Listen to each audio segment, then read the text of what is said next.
Hey guys, Michael here from the Shameless Picture Show, and today I'm going to be discussing The Cameraman from 1928, which was recently released by Leonmark Studios. This classic silent film was directed by Edward Sedgwick and the man himself, Buster Keaton, who went uncredited. Silent films can be a little difficult for those who are not used to them. Not only are they in black and white, but their rhythm can be a little more difficult to grasp. Performances in silent films are often really big.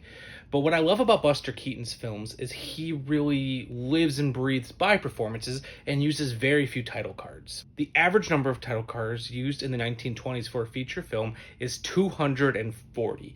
Buster Keaton never used more than 56. This movie is filled with so many fantastic Buster Keaton moments and stunts.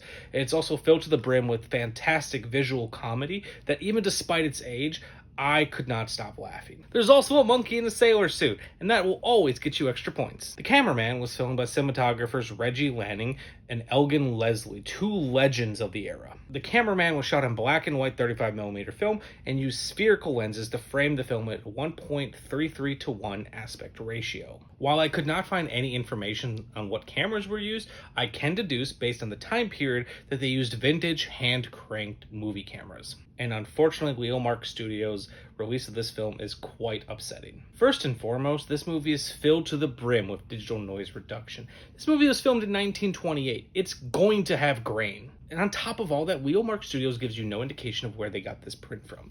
In contrast to the Criterion Collection, who also put this film out and has a beautiful grain structure throughout, gives you information in the booklet of where the various prints came from and what they had to do to clean that movie up. This disc is filled with skin tone highlights that are absolutely blowing out and no texture whatsoever to the image. This disc also features a Dolby Digital 2.0 stereo track.